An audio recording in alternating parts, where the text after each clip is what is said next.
Obrigado. Vamos dar sequência à nossa pauta. O item 9, metalúrgica, Falgater, de minha relatoria. Pedro, você conseguiu acessar? Eu enviei por e-mail.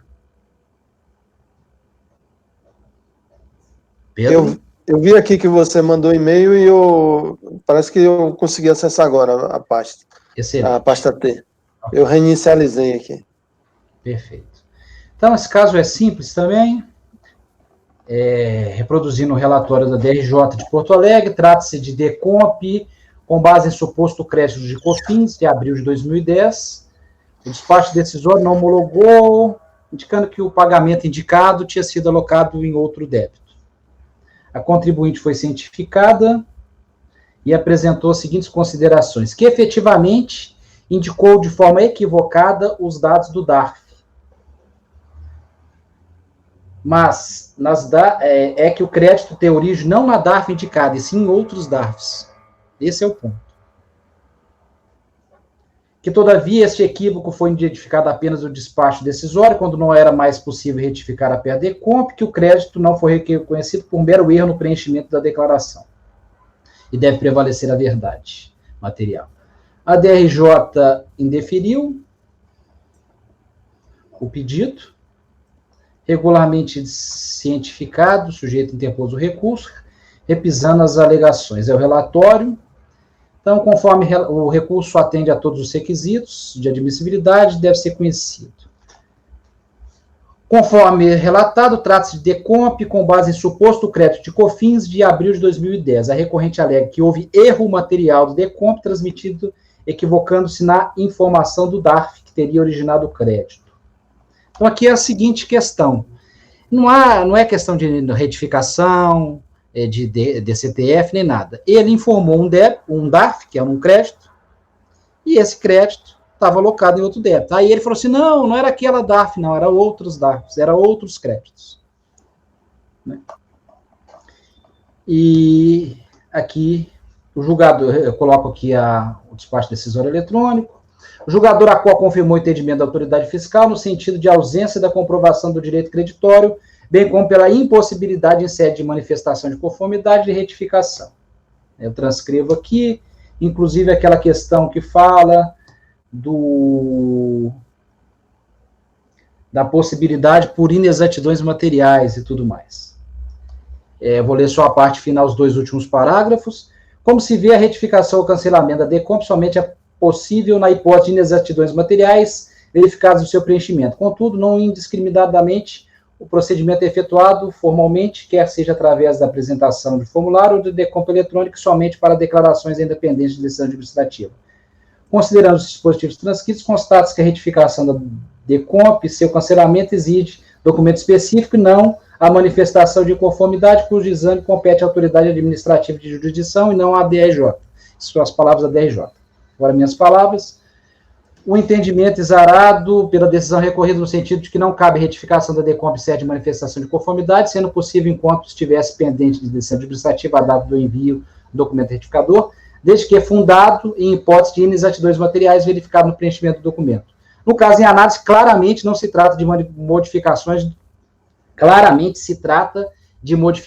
da origem do crédito, visto que a recorrente busca apresentar em sede recursal retificação de sua DECOMP com DARFs diversos daqueles informados originalmente, que implica alteração substancial da declaração e não simples inexatidão material. Portanto, a alteração pleiteada não pode ser admitida por esse colegiado. A alteração pleiteada a fim de constar direito creditório originalmente identificado, que implicou na alteração de essência da declaração, constitui inovação do pedido ou da causa de pedir, que estava delimitada aos créditos e débitos informados na declaração originalmente transmitida. Não constatada a inexatidão material alegada, descabe a retificação da DECOMP para a alteração do direito creditório. Destaque-se que o órgão de julgamento administrativo não possui competência, para tanto que a competência cabe à Receita, conforme regimento interno. Aí aqui eu faço apenas a ressalva que esse colegiado já apreciou isso, voto da Thaís, só que, aí eu coloco aqui bem, lá era uma questão de ano. Tinha informado um DARF que era 29/11/2003 e, na verdade, o DARF era 29/11/2002, por isso que ele não foi localizado. A situação aqui é diversa. Aqui ele quer mudar o crédito, mudar o DARF.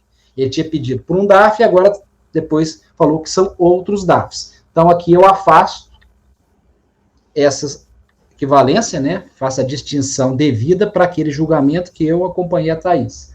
Então, entretanto, tal situação é consideravelmente diferente da situação tratada nos presentes autos, visto que não se refere a mero erro no preenchimento da declaração, mas em alteração substancial do pedido que inviabiliza o seu deferimento. Pela ausência de apresentação de qualquer elemento que poderia modificar ou extinguir a decisão de primeira instância, a mesma deve ser mantida pelos seus próprios fundamentos. Então, eu estou negando o provimento ao recurso. E aqui eu tenho a transcrição integral do acordo da DRJ, inclusive com a parte da IN 900 de 2008, que trata dessa questão, inclusive, da retificação. Então, é como voto. Diferente daquele caso, Thaís, porque aqui não é nada de inexatidão material. Então, eu estou negando, voto no sentido de negar provimento ao recurso voluntário. É como voto.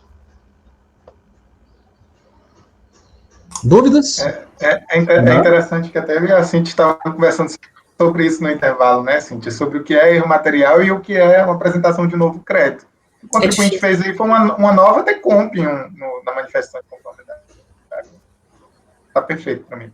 Exatamente. E, assim, não estou falando que é o caso daqui, mas a gente tinha essa discussão lá na fiscalização de drawback, voltando que a gente falava de drawback, né?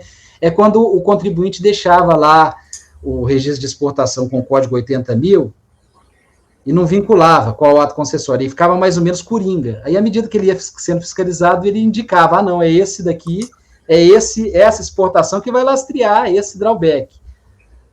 A gente admitindo, flexibilizando isso aqui, eu posso deixar, coloco um crédito. Se ele for indeferido, eu jogo outro. Então, por isso que a gente não pode flexibilizar tanto nesse sentido. Não estou dizendo que é o caso aqui, mas essa restrição acho que segue por aí, para o contribuinte de má-fé não ficar utilizando e alterando de forma geral, sem o controle da Receita Federal. Podemos ir para o voto? Então, Pedro... Presidente, só queria te fazer uma pergunta. Perfeito, entendi. Foi algo que eu estudei, né, esse assunto aqui. Até porque eu julguei desse processo sobre isso e depois que eu julguei, fui estudar mais. E eu acho que está perfeito. É justamente isso daqui, como você colocou.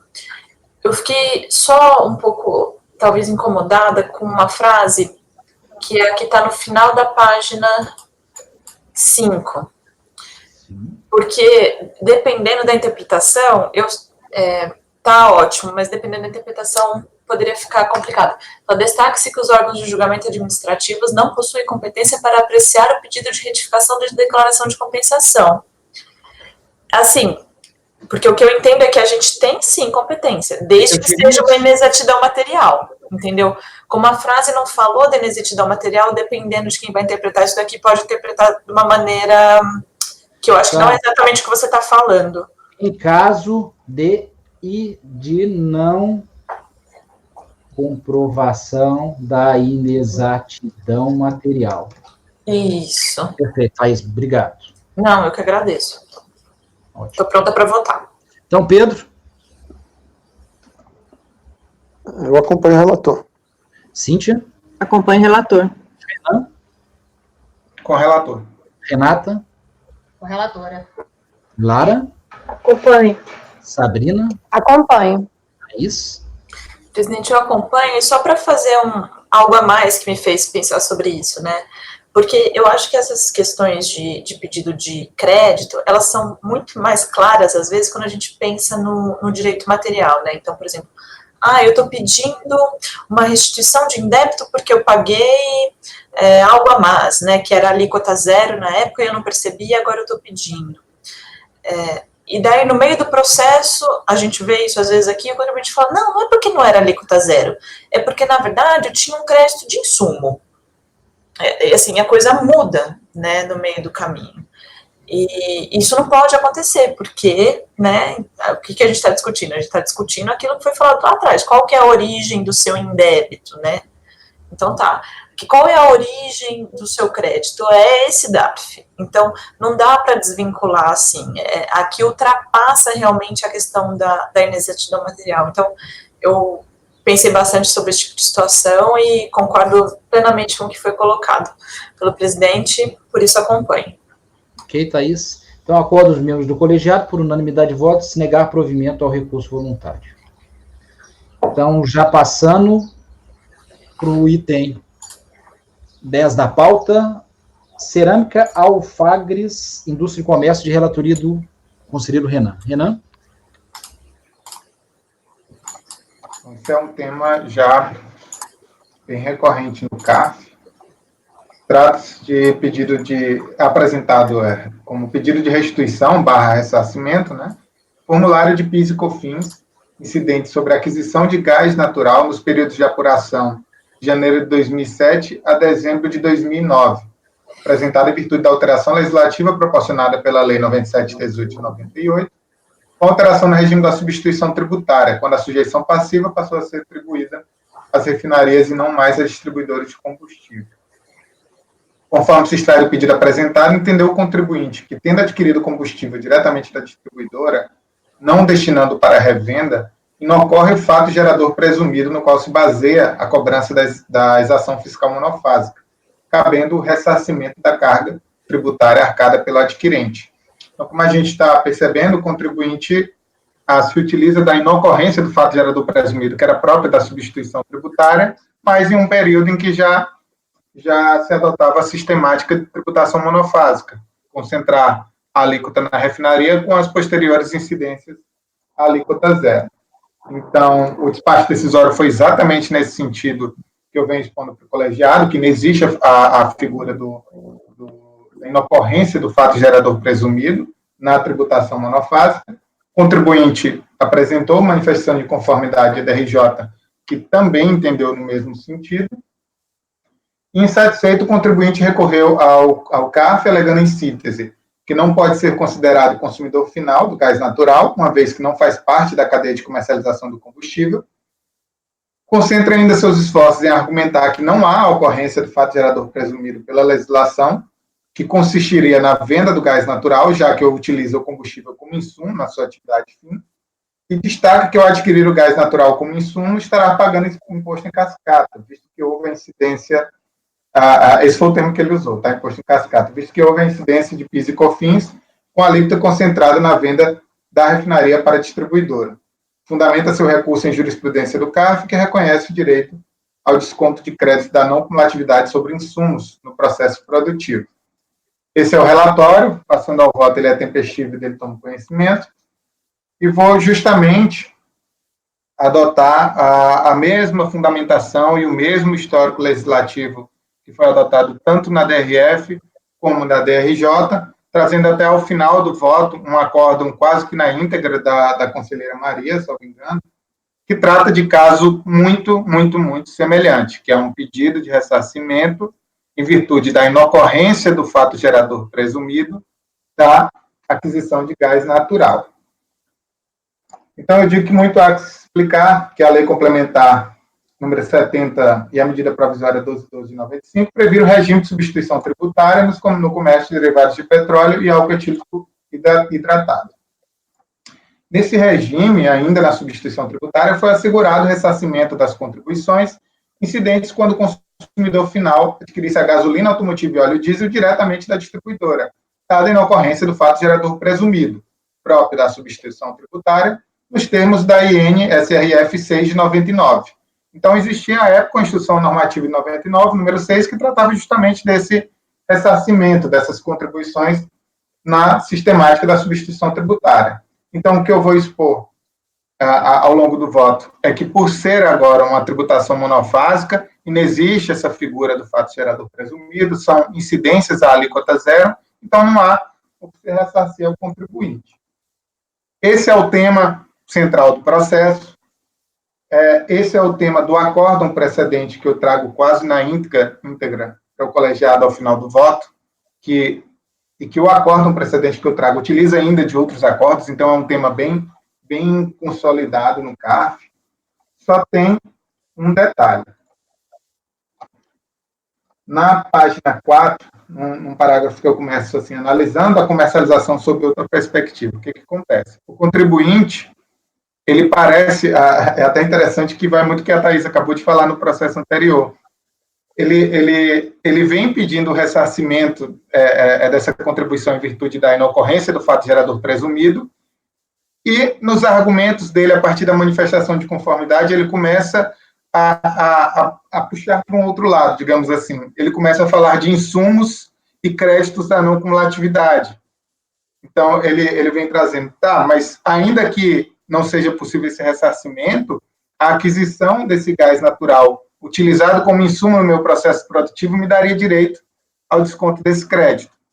Então, sem dúvida, se fosse uma auditoria de crédito de PIS/COFINS não cumulativo, eu admitiria a incidência, né, a possibilidade de desconto, mas não é o caso, é o que eu vou explicar.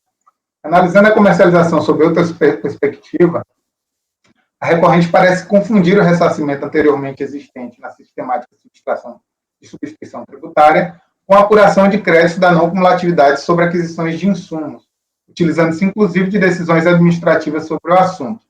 Não se está aqui discutindo, nem poderia, desconto de crédito da não cumulatividade sobre aquisições de insumos, nos termos dos artigos 3º da 10.637 e 10.833.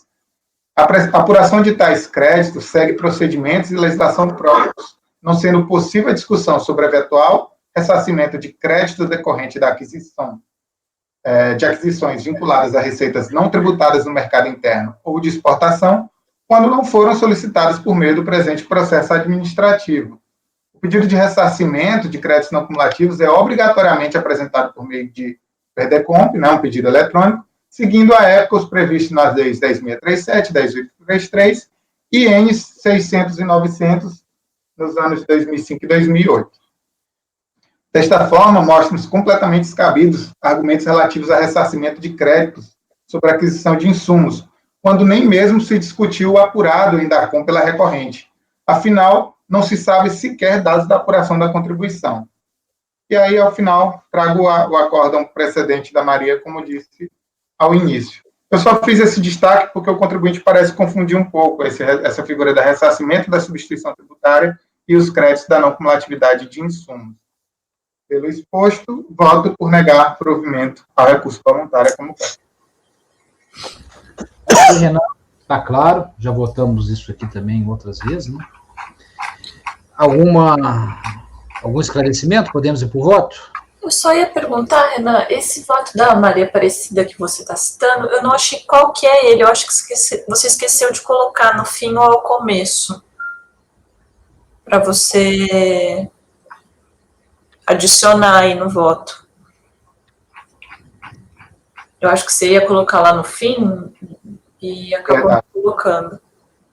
Não tem mesmo não. Eu vou logo procurar aqui, porque senão eu esqueço. Tá, Thaís, para acrescentar. Ok. Então, Pedro, como vota? Eu acompanho a relatora. Cíntia? Acompanho o relator.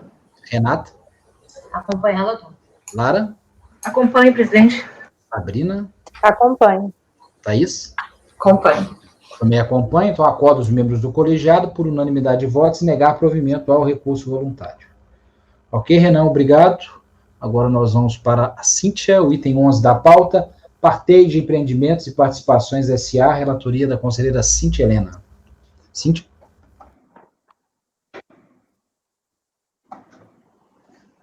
Trata-se de recurso voluntário interposto contra o acórdão proferido pela quarta turma da Delegacia da DRJ de Florianópolis, que por unanimidade de votos julgou improcedente a manifestação de inconformidade conforme ementa abaixo. Por bem reproduzir os fatos ocorridos até aquele momento, transcrevo o relatório. Peço licença para pular o relatório por conta do que eu vou explanar no voto. A contribuinte foi intimada da decisão pela via eletrônica em 5/2/2014, apresentando recurso voluntário por meio de protocolo físico em 19/2/2014, pelo qual pediu a homologação integral da compensação declarada ou subsidiariamente que se reconheça a impossibilidade de cobrança da estimativa após encerrado o ano calendário. Para tanto, argumentou a recorrente que cometeu erro material no preenchimento da data da arrecadação, fazendo constar 15/3/2006, ao invés de 15/3/2005, que é a data correta. O erro material em nada altera a origem, natureza ou período do indébito pleiteado, não prejudicando o eventual alocamento do pagamento ou a conciliação com as obrigações acessórias. O comprovante de arrecadação é saída identificado e vinculado à DCTF do período. Não se trata de alteração ou modificação da informação prestada em DCTF da CON sobre a origem do crédito, sendo possível a retificação de ofício do erro cometido na demonstração do direito creditório. Aplica-se a verdade material. O princípio da verdade material. Subsidiariamente, encerrado o ano calendário de 2006, a fiscalização deveria realizar a auditoria no montante de IRPJ apurado no ajuste anual do período para, diante disso, verificar eventual existência de saldo devedor, não podendo ser admitida a cobrança das estimativas devidas durante o ano. Requer a realização de diligência ou perícia técnica. Através do despacho de folha 79, o processo foi encaminhado para julgamento, é o relatório. Conforme relatório, o recurso é tempestivo, uma vez interposto observando o prazo de 30 dias contado da ciência eletrônica de folhas 36. Todavia, em item 2.b da peça recursal, subsidiariamente, a contribuinte trouxe à análise deste colegiado a matéria sobre a impossibilidade de cobrança de estimativa após o encerramento do respectivo ano calendário. Com isso, argumentou que, encerrado o ano calendário de 2006, bom, acabei de repetir lá com relação aos argumentos no relatório. Ocorre que, em peça de impugnação, nada foi abordado sobre o pedido subsidiário, limitando-se a informar que o pagamento ocorreu em 15/3/2005, constando erroneamente no pedido de compensação como realizado em 15/3/2006, e, assim, pedindo o cancelamento do despacho decisório, possibilitando a retificação do perde-conta com relação à data do recolhimento. Destaco que, não obstante o formalismo moderado homenageado pela Lei 9.784/99, que regula o processo administrativo no âmbito da administração pública federal, deve a parte contestar o ato administrativo de forma a apontar a controvérsia trazida aos autos para a solução do litígio. Aqui eu estou tratando com relação ao decreto 70.235/72, que versa sobre a impugnação específica, tá? E diante da flagrante inovação recursal, e uma vez não se tratar de matéria de ordem pública, passível de possibilitar o conhecimento e análise de ofício, bem como não configurando fato superveniente, não se admite a apresentação de novos fundamentos não debatidos na origem, devendo ser reconhecida a preclusão consumativa sobre o pedido subsidiário, o que impede o seu conhecimento. Estou citando aqui um acórdão desse colegiado, de relatoria do conselheiro Valdir Navarro Bezerra, portanto, conheço parcialmente o recurso voluntário. Só com relação à questão do conhecimento parcial, é porque realmente, na manifestação de inconformidade, ele não falou nada sobre o pedido subsidiário, que foi sequer analisado pela DRJ, então não estou conhecendo em recurso. Passa ao mérito. A controvérsia que remanesce para análise versa sobre o pedido de homologação da compensação pleiteada com erro na indicação da data de recolhimento do DARF, no qual constou o dia 15 de março de 2006, quando, na verdade, o recolhimento ocorreu no dia 15 de março de 2005. Esse é o caso mencionado no julgamento agora pelo presidente, né, que ele citou um exemplo, é exatamente o meu caso, que vai no sentido do voto da Thaís, mencionado também no voto dele. O pedido não foi homologado pela DRF, de origem em razão da não localização do pagamento indevido no sistema da Receita Federal, e, portanto, ocorreu inexistência do crédito informado.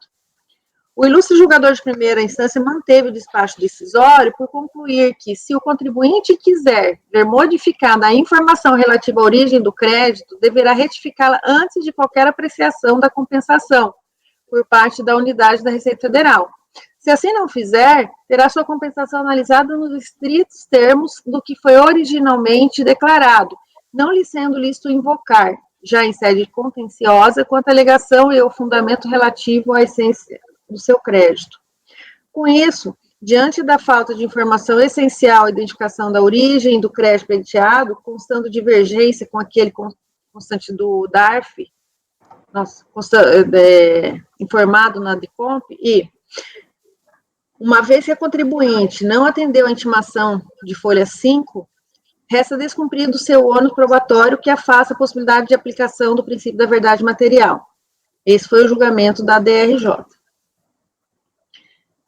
De fato, estão corretas as ponderações do voto que conduziu o acórdão recorrido, quando ele trata eu destaquei aqui um trecho com relação à busca do princípio da verdade material, e a forma como deve ser aplicado quando o contribuinte ele se desincumbe do ônus de provar. Ao que pese o dever da contribuinte comprovar o direito creditório pleiteado, aplicando o artigo 373.1 do CPC, deve igualmente ser ponderado sobre a aplicação do princípio da verdade material quando o erro informado possa ser identificado por simples análise dos fatos. Consta no PERDCOMP o crédito de COFINS, informado pelo valor original de R$ 151.544, recolhido em 15/3/2006. Né? Todavia, eu mencionei aqui com um exemplo, o erro material ele é evidente, porque se a gente parar para analisar pela atualização apresentada no próprio PERDCOMP, a atualização do crédito que foi recolhido em 2005, se você pegar ali a taxa Selic acumulada em 18,43, corresponde exatamente a esse período de tempo, entre 2005 ao período, a data de transmissão do PERDCOMP. Então, eu entendo que isso já é um indício evidente de que realmente, né, o erro indicado pela contribuinte procede. Outro exemplo extraído dos autos refere-se ao comprovante de recolhimento de folha 75 e DCTF de folha 76 e 77, ambos trazidos nos autos com recurso voluntário, os quais indicam o valor total do débito de COFINS de R$ 292.560,08, recolhido em 15/3/2005, sendo declarado em DCTF a vinculação do DARF ao período de apuração 28/2/2005, constando tal valor como total recolhido e, sendo considerado como valor devido, R$ 141.016,08, resultando, portanto, em crédito no exato valor de R$ 151.544, conforme indicado no PERDCOMP. Ademais, o DARF de folha 75 corresponde ao recolhimento indicado no pedido de compensação, porém constando a data de arrecadação em 2006. Diante de tais fatos, não há dúvida de que ocorreu no presente litígio flagrante erro de fato, passível de correção sem que reste prejudicada a declaração do contribuinte quanto ao recolhimento indevido e, consequentemente, quanto ao suposto direito creditório informado. Aqui, cumpre destacar que, não obstante a falta de cumprimento da intimação de folha 5, em razão das evidências acima apontadas, deve ser considerada a incidência do princípio da verdade material, o qual exprime que a administração deve tomar decisões com base nos fatos, tais como se apresentam na realidade. Aqui eu estou tratando fundamentação com relação ao princípio da verdade material, né, indicando decisões do CARF. Trago aqui um voto da conselheira Amélia Yamamoto, né, o acórdão 13.01.003.432, ela tratou muito bem com relação a essa questão do erro material. Ademais, deve igualmente ser ponderado, na análise deste caso, a aplicação do princípio do formalismo moderado. E descendo aqui, eu falo com relação ao parecer normativo COSIT 2/2016, peço destaque na conclusão, item B, exclusivamente no processo administrativo fiscal referente a recolhimento de direito creditório em que ocorreu decisão de órgãos julgador administrativo quanto à questão prejudicial, inclusive prescrição, incumbe à autoridade fiscal da unidade local analisar as demais questões de mérito, ainda não apreciadas no contencioso, que é a matéria de fundo, cuja decisão será passível de recurso no rito do decreto 7235. Portanto, em razão do erro de fato apontado nesse voto e comprovação constante dos autos, deve ser afastado o óbice de retificação do PERDCOMP, objeto desse litígio, retornando o processo à unidade de origem, para que seja intimado o recorrente a apresentar documentos, bem como demais providências necessárias, possibilitando a análise do mérito do pedido.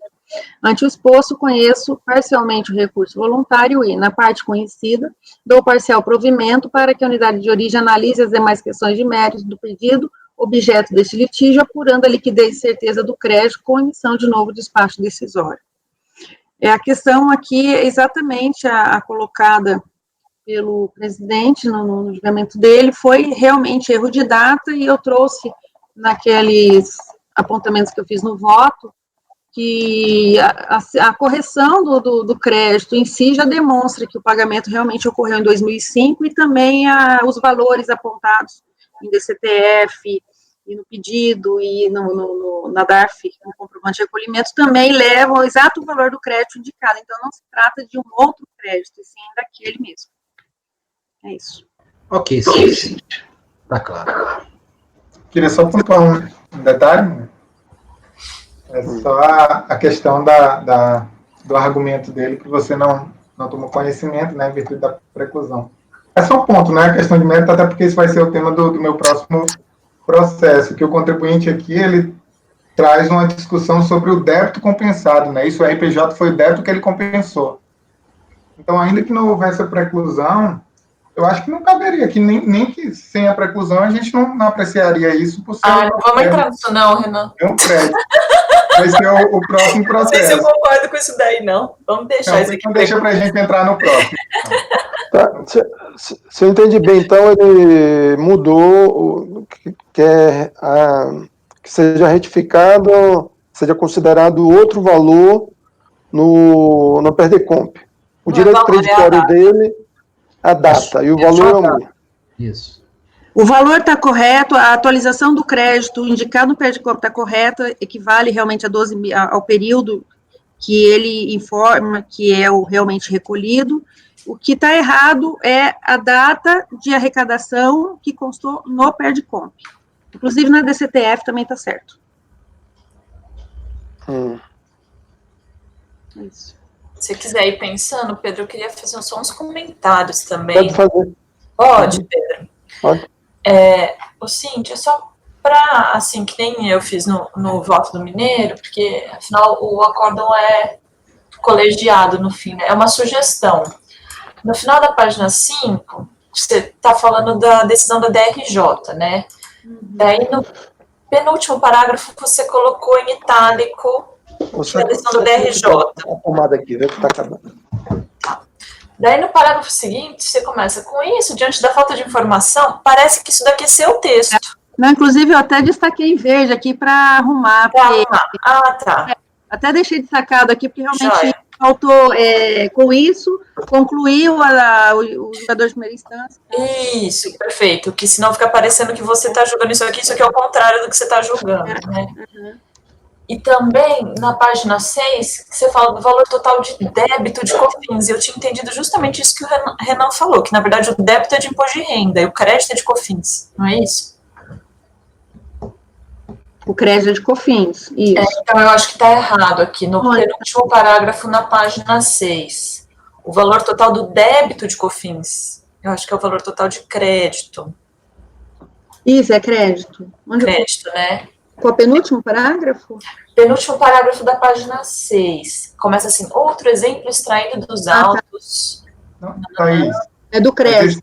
Esse débito de COFINS aí é o que fez surgir o pagamento indevido, não? É o declarado em DCTF? Não sei bem, era uma pergunta, não, na verdade. Não, assim. Certo, voltando aqui, realmente, o débito de COFINS é o recolhimento indevido, por isso que é o crédito de COFINS, agora, portanto. Ele declara o débito de COFINS na DCTF, faz um pagamento, sei lá, maior, digamos, e aí o crédito... Ele é um crédito.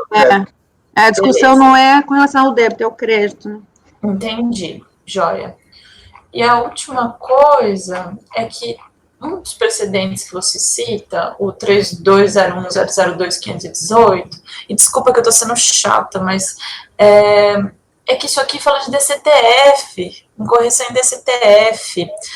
Eu acho que, assim, para você usar esse precedente, você teria que desenvolver um pouco mais que você está entendendo que corrigir a DECOMP é como corrigir uma DCTF, fazer o raciocínio, né? Porque você está citando aqui como se fosse o mesmo caso. E não é, porque ela é uma correção de DCTF. E eu entendo que o raciocínio é o mesmo. Então, na verdade, é uma sugestão de, eventualmente, você fazer um parágrafo trazendo esse raciocínio, que, inclusive, eu apresento nesse voto que o Mineiro citou, aí no julgamento passado. Tá? É só uma sugestão, na verdade. Eu vou analisar aqui a sua observação, deixa eu ver. Tá? Porque esse caso aqui não fala de PERDCOMP. Sim, é que aqui eu mencionei com relação à questão da verdade material só, né, o que eu estou destacando nesse julgado aqui, a aplicação da verdade material em questão de erro formal, não estou entrando. Tá. Isso, é a verdade formal numa questão de retificação, tá, mas entendi. Não, era isso. E outra coisa, eu não entendi a citação do parecer normativo COSIT de 2016. Aqui, qual que é o ponto aqui? Porque ele fala de decisão, eu não entendi o que tem a ver exatamente a parte com retificação de PERDCOMP. Porque aqui a DRJ, ela mencionou, ela tratou que não pode o PERDCOMP ser retificado, etc. Então, esse erro material, na verdade, ele foi um óbice para análise do direito creditório, né? Então, o que eu mencionei aqui com relação a essa conclusão é só mesmo para complementar, para chegar no dispositivo que, diante afastando esse óbice, né, deve a unidade de origem analisar o direito creditório e oportunizar a apresentação de documento. Não, acho que eu não me fiz clara. No final da página 10, você cita o parecer normativo COSIT número 2 de 2016. Página 10. Para corroborar o seu raciocínio. E daí, continuando, você está assim, no parecer normativo de referência, assim concluiu a RFB. Não, onde está? No final da página 10, daí vem na página 11. Na página 10 aqui tem o acórdão do conselheiro Carlos Castro Chato e depois o parecer normativo 2, 2006. Isso. Eu não entendi o que o parecer normativo tem a ver com o caso. Por que ele está sendo citado aqui? Porque aqui o parecer normativo, ele trata exatamente, porque esse parecer normativo 2 de 2016, ele alterou o parecer 8 de 2014. Né? E então, assim, eu mencionei o parecer 2 de 2016, tá? Porque, na verdade, ela até menciona a questão do parecer 8 de 2014. Tá, em que ele está colocando que, afastado o óbice, que é a análise, por que não foi analisado o direito creditório? Porque não foi localizado o pagamento, porque existia um erro. Afastado esse óbice, afastado esse erro, cabe à unidade de origem apurar o direito creditório. Não estou vendo o parecer falando isso, o parecer está falando de questão prejudicial. Por isso que eu não estou entendendo por que você está usando o parecer, eu acho que ele não se aplica. Entendeu? Uhum. Mas essa questão do pagamento não ser encontrado não seria uma prejudicial apreciação do crédito? Porque para mim. Mas aquele não foi encontrado, eu não entendo isso como questão prejudicial. Que a questão prejudicial, assim, lógico que a gente sempre pensa em decadência, em prescrição. Mas eu entendo. Não, mesmo em processos vinculados. O crédito não foi apreciado, né? O crédito Isso. Não foi apreciado. Não foi apreciado, concordo. Mas para mim não é uma questão prejudicial. Mas pode ser que talvez eu acompanhe. Não sei. É que é uma sugestão, entendeu? Eventualmente você acha mesmo que tem fundamento para o seu voto. Não, o seu voto está perfeito, é que isso daqui meio que sobrou, entendeu? Que vai dar análise do que seja uma questão prejudicial, aí foi como o Renan colocou, né? Nesse caso, em específico, quando você está afastando um vício, você está afastando uma questão prejudicial que impediu a análise do mérito. O crédito em si, ele nem chegou a ser analisado, porque não foi localizado o pagamento, né? E então é isso. Tem até em algumas decisões, em pesquisas aqui, eu localizei, inclusive a aplicação também desse parecer em situações análogas. Nessas, entendi. Entendeu? Agora eu entendi. Esse parecer é sempre citado, Thaís. Tá, tô entendendo. Judicial, sim, ué, sim, vai ter que primeiro definir qual é o pagamento, né? Qual DARF, se é mesmo aquele, antes de você conseguir julgar o mérito. Não, eu entendi agora qual que é o ponto, eu não estava entendendo. É que eu acho que eu não usaria, mas tudo bem, não prejudica. Mas agora eu entendi, eu não estava entendendo. Inclusive, naquele acórdão da Amélia, e também tem um acórdão do Fernando Brasil, eles mencionam esse parecer de uma maneira muito coerente, por isso eu incluí. Então é esse mesmo parecer, porque então eu acho que é outra parte do parecer que eu li. Tá. É tão interessante esse parecer que ele fala isso, né, que analisada essa questão prejudicial, retorna para a unidade de origem, e o próprio parecer normativo diz o seguinte para a Receita Federal: olha, e não corre prazo para homologação tácita. Porque, normalmente, até a gente julgar essa prejudicial, muitas vezes já passaram 5 anos da declaração de compensação. Então, o próprio parecer diz, olha, e não vai homologar tacitamente, porque não correu esse prazo. Então, eu acho que é plenamente aplicável. Entendi. Não, agora eu entendi bem. É que geralmente se fala no parecer, os julgamentos mais antigos falavam parecer 2014, né, mas acontece que foi alterado em 2016. Entendi. Mas eu acho que eu li outra parte desse parecer, na verdade. Mas tá jóia, obrigada. Podemos ir para o voto, então? Então, conselheiro Pedro? Eu tenho a posição de não admitir a retificação da PERDECOMP, né, mas nesse caso está provado aí que houve um erro material na data, né? Então eu acompanho a relatora. Tá. Só para deixar claro, Pedro, no voto, no caso que nós julgamos da Thaís, você e a Maria votaram pelas conclusões, tá? Tá. No anterior. Então você acompanha a relatora. Acompanho a relatora. Perfeito. Renan? Não, esse voto é o seu. Então é Cíntia? Não, é da Cíntia, desculpa. É meu. Renan mesmo. É com a relatora. Ok, Renata? Relatora. Lara? Com a relatora. Sabrina? Com a relatora. Thaís? Acompanho. Eu também acompanho. Então, acordo os membros do colegiado, por unanimidade de votos, em conhecer parcialmente o recurso voluntário e, na parte conhecida, dar-lhe parcial provimento para anular o despacho decisório com retorno dos autos à unidade de origem para análise da liquidez e certeza do crédito com a emissão de novo despacho decisório. Ok? Concordam com a redação? Ok. Então, o último caso do dia não, né? Da manhã, né? O item 12 da pauta, Santo Inácio Empreendimentos, de relatoria do conselheiro Silvio Renan. Renan? Obrigado.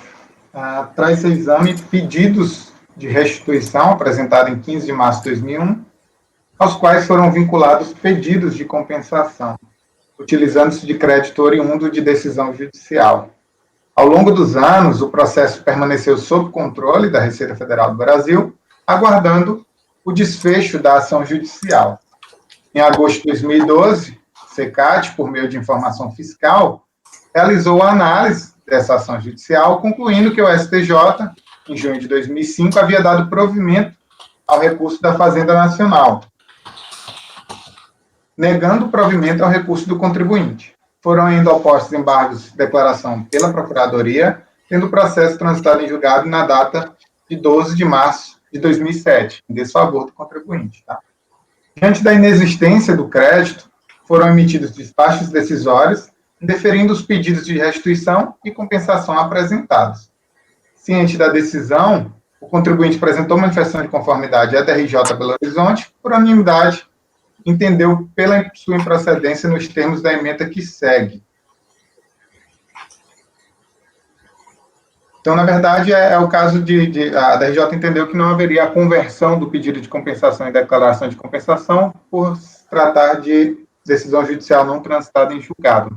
Mais à frente a gente vai entrar em detalhes.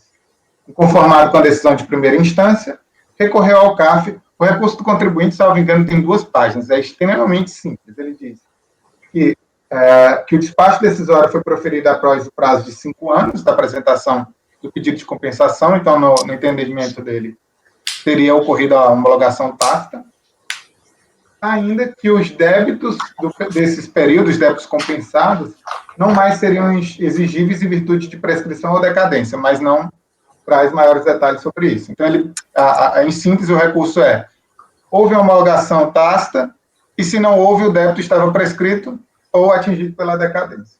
Esse é o relatório.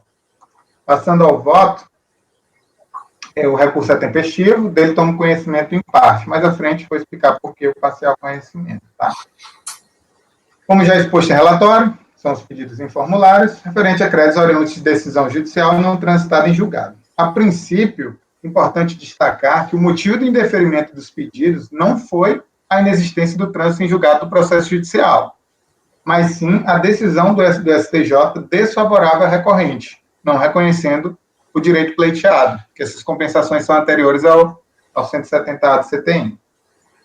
Antes de adentrar propriamente na discussão relativa aos pedidos apresentados pelo contribuinte, é necessário constar que parte do recurso voluntário destinou-se a alegar prescrição e decadência dos débitos que pretendia ver compensados, sem trazer maiores detalhes. De pronto, entendo que não cabe ao CARF, em sede de recurso voluntário, apreciar argumentos relativos aos débitos declarados pela recorrente por meio de sua DCTF, por fugir ao objeto do litígio em questão. Cabe a este Conselho, em relação a pedidos ou declarações de compensação, limitar-se à verificação da existência dos créditos, devendo matéria relativa aos débitos declarados pelo próprio contribuinte por meio de sua DCTF ou mesmo de DECOMP, ser objeto de discussão junto à autoridade tributária competente para a revisão de ofício dos débitos declarados. São inúmeras as decisões nesse sentido. Abaixo exemplifico um acórdão da turma 3301, que é ementado da seguinte forma: a análise do CARF nos pedidos de compensação limita-se à verificação da existência dos créditos alegados pelo contribuinte. Não há competência para julgar argumentos relacionados aos débitos declarados na DECOMP. E o acórdão 3002-00098, turma extraordinária, da conselheira Larissa Nunes Girá, que, na sua emenda, conclui exatamente nesse sentido, de que a análise do CARF, no que concerne aos pedidos de compensação, limita-se à existência dos créditos alegados pelo contribuinte. Não há competência, portanto, para análise dos argumentos relacionados aos débitos. Como se percebe da jurisprudência dessa Corte, eventuais erros nas declarações apresentadas ao fisco, ou mesmo os vícios e causas de extinção do débito, não integram o processo de compensação, destinado a apurar o montante do crédito que faz uso da recorrente, motivo pelo qual não deve ser o recurso conhecido nessa parte. Que era justamente o ponto que eu ia levantar no acórdão da Cíntia, que lá o contribuinte trazia argumentos referentes ao imposto de renda à pessoa jurídica, que foi o débito compensado. Então, acabaria que seria necessário a terceira sessão fazer uma espécie de auditoria de RPJ para identificar os argumentos do contribuinte que são relacionados aos débitos. Débitos esses que não foram objeto do litígio. O litígio do contribuinte é se existe o crédito ou não. O débito foi ele mesmo que declarou a DCTF dele. As decisões são inúmeras nesse sentido. Passado esse ponto, na parte relacionada à restituição, compensação, a recorrente se limita a alegar a homologação tácita das compensações declaradas, visto o transcurso do período superior a 5 anos da data da apresentação dos pedidos de compensação.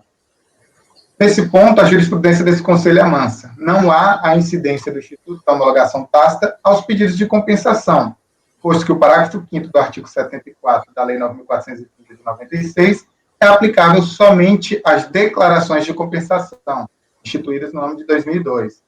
Então, eu vou trazer a legislação, né, o artigo 74, parágrafo 4º e parágrafo 5º, que justamente fala da homologação tácita das declarações de compensação, mas vou destacar que essa conversão do pedido de compensação em declaração de compensação, nesse caso, não ocorre. Por que não ocorre? Porque a lei, quando foi instituir a declaração de compensação, entre os seus requisitos, ela trouxe expressamente a necessidade do trânsito em julgado da ação judicial. Então, se o contribuinte apresenta pedido de compensação sem o trânsito em julgado, não ocorre essa conversão em DECOMP, porque a DECOMP não admite a existência de declarações sem trânsito em julgado da ação judicial. Então, a jurisprudência nesse sentido do é bem consolidada, é ampla, e eu complemento ainda, apesar de ser uma instituição normativa posterior, no final da página 5, que a Receita Federal do Brasil cuidou, inclusive, em 2008, de constar expressamente em sua instituição normativa que não foram convertidos em DECOMP os pedidos de compensação referente a crédito de terceiro, crédito prêmio, título público e crédito decorrente de decisão judicial não transitada e julgada, e também crédito que não se refere a tributos administrados pela Receita. Apesar de ser posterior, a instituição normativa não está aqui instituindo um requisito novo, é apenas expressando o exposto já na lei. Em igual sentido, foi a conclusão unânime do acordo 3301-004-588, da relatoria do conselheiro José Henrique Mauri, que é justamente a inexistência dessa conversão dos pedidos de compensação em DECOMP, portanto, não há homologação tácita quando o pedido de compensação é feito de créditos objeto de decisão judicial não transitada em julgado. Por tudo exposto, conheço parcialmente do recurso voluntário e na parte conhecida nego o provimento. O que está abaixo é só em caso de conhecimento, está em vermelho. É como voto, presidente. Ok. Renan. Abertos os debates? Renan, tô tentando entrar aqui no e-processo, eu continuo com problema. No despacho, a autoridade fiscal não fala nada sobre o débito, ou fala? Na não homologação, existe algum ponto falando sobre os débitos que foram ali elencados pelo contribuinte e tal? Aí são muitos processos, mas pelo que eu me recordo, não. Eu posso até consultar para vocês. Mas realmente não recordo especificamente. Entendi, porque tem esse precedente da Câmara Superior da primeira sessão, né, que é em outro sentido, né, que fala justamente que se a exigibilidade do débito compensado é afirmada no ato de não homologação, o sujeito passivo tem a possibilidade de questionar administrativamente este ato, segundo o rito do Decreto 7235, as autoridades julgadoras integrantes do contencioso administrativo são competentes para apreciar todos os argumentos do sujeito passivo contra a exigência do débito compensado, tanto no que diz respeito à existência, suficiência e disponibilidade do direito creditório utilizado na declaração de compensação, como em relação à inexistência ou excesso do débito compensado. É um caso que foi julgado de relatoria da conselheira Edeli, em 6/2/2020, né? Acordo 9101004767, e que é bem interessante, né? Que ela vai lá na Lei 9.430 e vai parágrafo por parágrafo, né? Que são vários. E ela fala, basicamente, que ela não vê na lei nada que impeça isso, que existe um rito de contencioso administrativo contra a não homologação de declarações de compensação. E que essa vedação para falar do débito, que ela não tem previsão em lei. Então, se o cliente pode falar ali... Oi? Pode repetir o número do acordo? 9101-004-767. Foi um acordo que eu citei no mês anterior, lembra que a gente discutiu? Eu sei que você sabe dele. Mas ele realmente, o Renan está sendo super fiel aqui intelectualmente, ele é inovador, porque no CARF o histórico da jurisprudência era realmente você só fala de débito, né? Tanto que eu lembro muito bem só fala do crédito, desculpa, em pedido de ressarcimento e restituição. Eu lembro muito bem porque eu era nova no colegiado, acho que foi em 2016, 2017, o Atulin era presidente, e eu pedi uma conversão do processo em diligência para perguntar de um débito. E eu tomei um esporro sem tamanho, assim, de que onde já se viu querer falar sobre o débito em processo de ressarcimento e restituição, né? Na época, acho que foi 7-1, 7-2, saí totalmente vencida. Mas agora tem, né, essa jurisprudência, e a Edeli aí passou anos-luz da minha competência de defender isso na época. Ela defendeu com muita propriedade. E quando eu li o voto, eu fiquei mais convencida ainda do que eu já era do ponto, né? Então, foi até objeto do artigo do Fernando Brasil, né? Isso, do colega que conjura aí. Então, é algo para o colegiado saber, né? Que hoje em dia essa discussão existe aí com mais força, né? Depois desse... É um precedente apenas, né, Thaís? Oi? É um precedente, né? Um precedente da Câmara Superior, primeira turma da Câmara Superior, né? Deixa eu ver aqui como foi. Maioria de votos. Então a gente não pode nem falar numa jurisprudência, né? Não, é um precedente. Eu estou trazendo para o conhecimento do colegiado esse precedente novo aí, né? De fevereiro desse ano. Mas que é bastante interessante a leitura por conta disso, né? Mas que o resumo da ópera é: o contencioso administrativo está aí para falar da não homologação da declaração de compensação. O que a declaração de compensação abarca? Abarca créditos, por óbvio, mas abarca débitos, e ela é confissão de dívida. Ela é. Então, onde seria mais próprio para falar sobre aquele débito que você está confessando, se não no contencioso administrativo que se instaura dessa própria declaração de compensação, né? Então, eu acho uma ponderação absolutamente pertinente. Por isso aí eu acho que eu não concordaria a princípio com a questão de não conhecimento da questão dos débitos, né, levantado pelo contribuinte. Daí eu acho que a gente recairia em outro problema, né, Renan, do caso concreto, de que a defesa está pobre e etc, né, mas com relação ao não conhecimento, acho interessante todo mundo saber dessa discussão que está tendo mais ainda agora, né, foi reavivada, digamos assim. Ô, Thaís, isso desde que no despacho decisório tenha sido considerada a questão dos débitos, né? Então, é isso que eu estava tentando ver aqui com calma no processo do Renan. 148, folha 148 do volume 1, aqui é ação judicial que está falando lá, mas eu não vejo aqui, Renan, falando nada de débito, né? É assim, para mim... O direito ao crédito e tudo mais. Daí seria o caso, talvez, para mim, Thaís, de votar pelas conclusões, né? Porque não seria, a princípio, um problema de não conhecimento, né? Da maneira que foi posta pelo Renan, mas do caso concreto. A manifestação sempre vai ser, determina a cobrança dos débitos não homologados. Os despachos decisórios em geral, pelo menos o que eu conheço, sempre fala isso. Quando fala de débito, é cobrança do débito não homologado. Então, eu estava tentando ver... Desculpa, Renan. É que a questão do débito, como o Mineiro diz, quando ele é constado despacho decisório, é só mandando cobrar. Porque o fundamento em si está aqui, ante o exposto, indefiro os pedidos de restituição, tendo em vista a inexistência de crédito. Esse é o fundamento do despacho decisório. Mas, assim, fora isso, Thaís, esse precedente da primeira, da 9101, para mim, como você gosta de falar, não para em pé, não tem condições, não tem condições.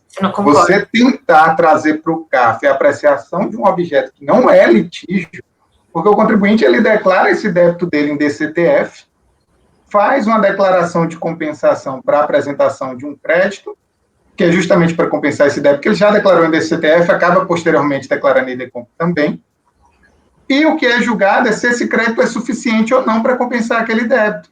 Se ele, por algum motivo, entendia que esse débito é indevido, ou se incidiu algum vício, qualquer fator que seja em relação ao débito, ele pode simplesmente pleitear a autoridade administrativa para fazer a revisão desse débito.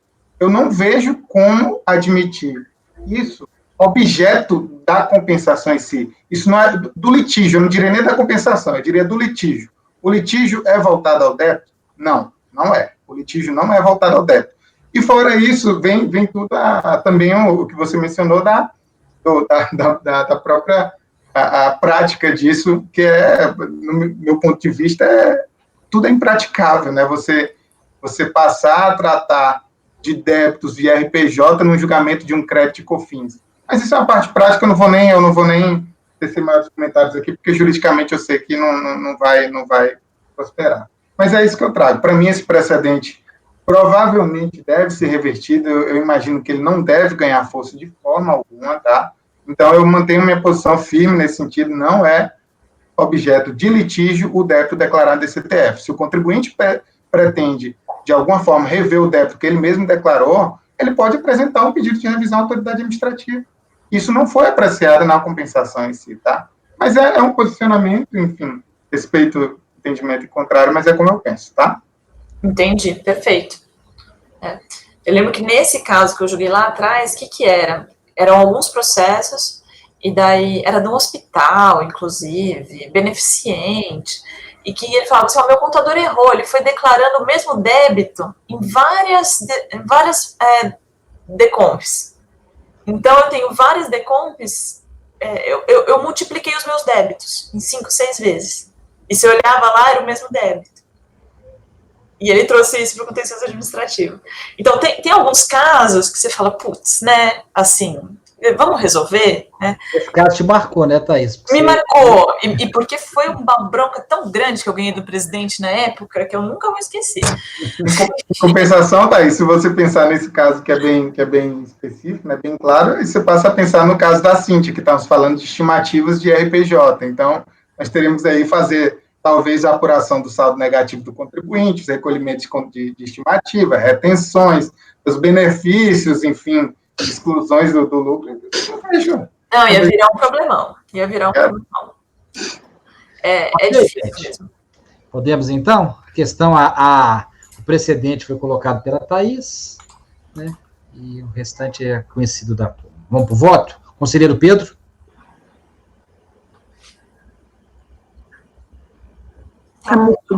Tá mudo, Pedro.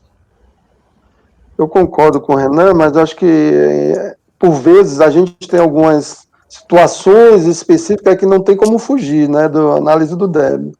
Como já teve um voto meu que o contribuinte alegou que tinha anulado uma declaração de compensação, pedido a retificação dela e não foi levada em consideração ela, e no processo de compensação foi utilizado outro débito e tal, aí eu baixei em diligência para verificar a questão. Não foi nem julgado ainda, né, mas para que fosse esclarecida essa questão. Mas eu acompanho o relator sobre essa questão. Ok. Cíntia? O acórdão aqui mencionado pela Thaís, ele é muito interessante, merece até uma análise mais aprofundada, mas neste caso, em julgamento, diante do limite traçado no pedido e considerando principalmente as colocações do relator, muito bem ponderados, aliás, realmente atentando ao limite da lide estabelecido no pedido, eu vou acompanhar o relator. Ok. Renata? Eu acompanho o relator e concordo que dentro do CARF talvez o débito não seja o momento para ser analisado. Eu endorso as palavras de Renan. Ok. Lara? Eu vou discordar do relator, eu vou acompanhar a fala de Pedro, porque eu acho que não é uma receita de bolo essa questão de débito. Não é uma regra única que você possa fazer para todo o processo. E o que sobe para análise é a compensação, certo? É a compensação, porque ele apresenta uma declaração de compensação. Se esse questionamento do débito estiver relacionado à compensação, não é a revisão do débito, mas se esse questionamento estiver relacionado àquela compensação que está sendo discutida, no meu modesto entendimento, você vai ter que abarcar essa discussão também no seu voto. Mas, com relação à decisão dele, eu concordo plenamente que, nesse caso aí, não se converte o pedido de compensação. Nesse caso, não há possibilidade de conversão e declaração de compensação, não. Certo? Aí eu acompanho o relator. Nesse caso específico, com relação a essa parte do voto. Mas, em relação à questão do débito, eu não vou aderir ao voto assim na totalidade, não, porque eu acho que, a depender do caso, sim, como o Pedro colocou, se você é levado, depende muito do caso, a analisar também o débito em função do contexto da compensação, do contexto da compensação, certo? Ok, Lara, mas o Pedro acompanhou integralmente. Você quer votar pelas conclusões, então? Como que você gostaria de registrar? Voto pelas conclusões. Perfeito. Ok. Ok, Sabrina? Acompanho o relator. Ok. Thaís? Presidente, de acordo com as minhas colocações já postas, aí eu vou aderir ao voto da Lara e também votar pelas conclusões com relação à parte do não conhecimento. E com relação ao restante, eu vou acompanhar o relator sobre a... Sim, eu também julgado. faço essa ressalva. Não acompanho pelas conclusões em relação à parte do não conhecimento, tá certo? Perfeito. Com relação à parte da não conversão do pedido de declaração em declaração de compensação, aí eu acompanho o relator. Ok. Perfeito. Pedro, pois não, você gostaria de retificar a sua... Eu gostaria de retificar pelas conclusões com relação a essa questão do não conhecimento, conforme a conselheira Lara falou. Ok, os conselheiros. Perfeito. Eu acompanho integralmente o relator. Então, acordo os membros do colegiado, por unanimidade de votos, em conhecer parcialmente o recurso voluntário, na parte conhecida, negar provimento. Os conselheiros Pedro, Lara e Thaís votaram pelas conclusões quanto ao conhecimento. É assim que vocês votaram? Com relação ao não conhecimento. Né? Ao conhecimento, né? O que a gente está discutindo é o conhecimento, que foi o resultado, foi não conhecimento. Né? Ok, gente, então, com isso, eu dou por encerrado a sessão do turno da manhã, do dia 17/11/2020. Peço ao apoio para interromper a gravação. Gravação interrompida, presidente. Tá, obrigado.